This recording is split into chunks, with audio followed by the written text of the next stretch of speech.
గురి చూసి కాలిస్తే బ్రాంజ్ మెడల్ వచ్చి మెడలో వాలింది. అది కూడా ఒకసారి కాదు, 2 సార్లు. నభూతో అన్నట్టుగా ఒకే ఒలింపిక్స్లో 2 సార్లు మెడల్ సాధించి సరికొత్త చరిత్రను సృష్టించింది మను. ఈ ఫీట్తో మెడల్ మాత్రమే కాదు, ప్రజల మనసులు కూడా గెలిచేసింది. ఇంతకీ మను ఎవరు? పారిస్ వరకు తన ప్రస్థానం అనుకున్న కథ ఏంటి? పారిస్ ఒలింపిక్స్లో బోణి కొట్టింది ఆమె.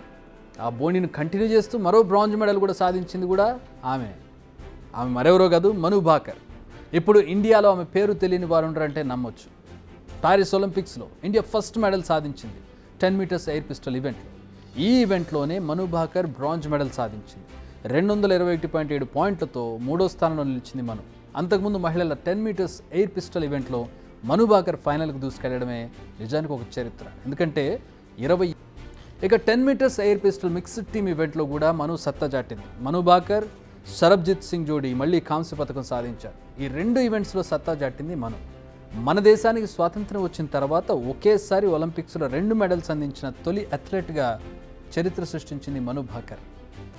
యాక్చువల్గా టోక్యో ఒలింపిక్స్లోనే మనుకి మెడల్ వస్తుందని అంతా ఎక్స్పెక్ట్ చేశారు, కానీ అది జరగలేదు. అప్పుడు 15 మందితో కూడిన షూటింగ్ బృందం టోక్యో ఒలింపిక్స్కి వెళ్ళింది. అప్పట్లో ఈ టీంపై భారీ అంచనాలు ఉన్నాయని చెప్పాలి. భారత పథకాల సంఖ్య పెంచుతుందని అందరూ భావించారు. ఎస్పెషల్లీ మను భాకర్, సౌరవ్ చౌదరిల నుంచి పథకాలను ఎక్స్పెక్ట్ చేశారు. అప్పుడు మను ఏజ్ 19 ఏళ్ళు మాత్రమే. అప్పటికే ఆమె అకౌంట్లో ప్రపంచ కప్ స్వర్ణాలు, కామన్వెల్త్ పథకాలు ఉన్నాయి.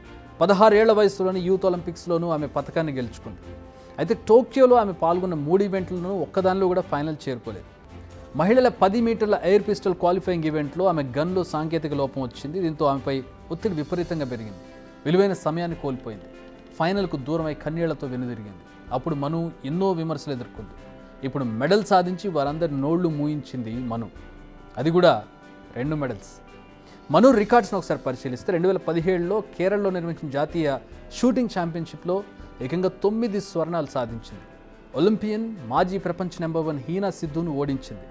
10 మీటర్ల ఎయిర్ పిస్టల్ ఫైనల్లో హీనా నెలకొల్పిన రికార్డు 240.8 పాయింట్లు చెరిపేసి 242.3 పాయింట్లతో తిరగరాసింది. 2018 మెక్సికోలో అంతర్జాతీయ స్పోర్ట్స్ షూటింగ్ ఫెడరేషన్ ప్రపంచ కప్లో అరంగేట్రం చేసింది. మహిళల 10 మీటర్ల ఎయిర్ పిస్టల్ ఫైనల్లోకి ప్రవేశించేందుకు ఉద్దేశించిన అర్హత రౌండ్లో జూనియర్ ప్రపంచ రికార్డును బద్దలుగొట్టింది. ఆస్ట్రేలియాలో జరిగిన 2018 కామన్వెల్త్ గేమ్స్లో మహిళల 10 మీటర్ల ఎయిర్ పిస్టల్ స్వర్ణాన్ని కైవసం చేసుకుంది. ఒలింపిక్ మెడల్ సాధించిన మను భాకర్కు ఇప్పటికే దేశవ్యాప్తంగా ప్రశంసలు వస్తున్నాయి, రావాలి కూడా.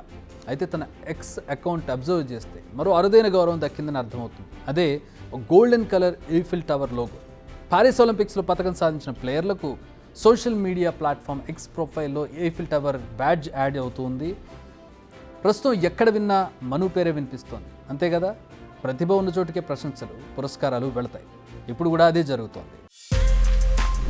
బిగ్ టీవీ అవుట్లుక్ కథనాలు నచ్చితే వెంటనే బిగ్ టీవీ ఛానల్ ను సబ్స్క్రైబ్ చేయండి.